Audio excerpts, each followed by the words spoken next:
এক বিশেষজ্ঞ বলছেন, কেন জনবহুল এলাকায় যুদ্ধ বিমান প্রশিক্ষণ চালানো হয় তার জবাব দিতে হবে। এর জন্য দায়ী ব্যক্তি বা কর্তৃপক্ষকে জবাবদিহির আওতায় আনতে হবে। নিহত ও আহতদের সঠিক পরিসংখ্যান দিতে হবে। অন্য একজন তার ফেসবুকে লিখেছেন, প্রশিক্ষণ বিমান কেন এত ঘনবসতির শহরে উড়বে? এখানে একটা ইট ফেললেও তো কারো না কারো মাথার উপর পড়ার কথা। দেশের অ্যাভিয়েশন বিষয়ক সাংবাদিকদের সংগঠন এটিজেবির সভাপতি তানজিম আনোয়ার 1 দশকেরও বেশি সময় ধরে এ বিষয়ে সাংবাদিকতা করছেন। তিনি বলেন, এ ঘটনা আমাদের একটি বড় প্রশ্নের মুখোমুখি দাঁড় করিয়েছে যে ঢাকার মতো একটা চরম ঘনবসতিপূর্ণ শহরের মাঝখানে একটা বিমান ঘাঁটি কতটুকু প্রয়োজন।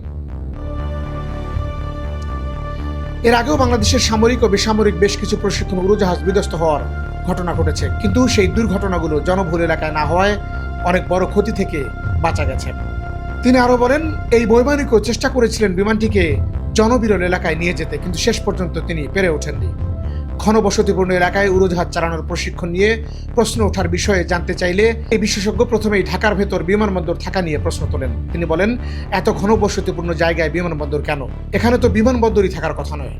তবে প্রশিক্ষণ ফ্লাইটগুলো ঢাকার বাইরে হতে পারে। এটা কক্সবাজারে হতে পারে, যশোরে হতে পারতো, রাজশাহীতে হতে পারতো, কেন ঢাকা?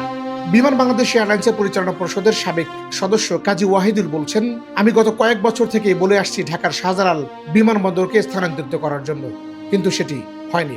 বিমান বাহিনীর সাবেক কর্মকর্তা, অবসরপ্রাপ্ত এয়ার ভাইস মার্শাল ও দেশের বেসামরিক বিমান চলাচল কর্তৃপক্ষের চেয়ারম্যান মফিদুর রহমান বলেন, আজকের শিশুদের হতাহতের ঘটনায় তিনি ভীষণ ব্যথিত। কথা বলার অবস্থায় তিনি নেই। তিনি বলেন, আমি ছোট ছোট বাচ্চাদের এমন দুরবস্থা দেখতে পারছি না, এটা খুব কষ্ট দিচ্ছে আমাকে। তিনি বলেন, আমাদের বিমান বাহিনীর প্রশিক্ষণ দুর্ঘটনা প্রতিনিয়তই হয়। আমরা এটার জন্য প্রস্তুত ও অভ্যস্ত, তবে দেশেই এটা হয়। যেখানেই বিমান বাহিনীর উড্ডয়ন হবে, আমরা যতটাই বা শতভাগ নিশ্চিত করি, তারপরও দুর্ঘটনা ঘটতে পারে এবং ঘটে, এবং বিভিন্ন সময়ে ঘটে থাকে। সারা পৃথিবীর সব বিমান ঘাঁটিতে এই দুর্ঘটনা ঘটে। দুর্ঘটনায় বৈমানিকরা আহত, নিহত হন।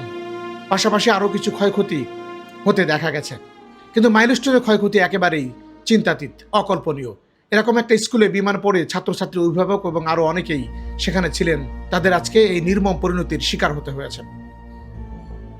অ্যাভিয়েশন সাংবাদিক তানজিম আনোয়ার আরো বলেন, এখন ঢাকায় যে অ্যাভিয়েশন হাব গড়ে উঠেছে, আমাদের নগর পরিকল্পনার ক্ষেত্রে সে দিকটায় খেয়াল রাখা উচিত। দিয়াবাড়িতে যে এলাকায় দুর্ঘটনা ঘটেছে সেটা কিন্তু শাহজালাল বিমানবন্দরে ওঠানামার একটা কাছাকাছি পথ।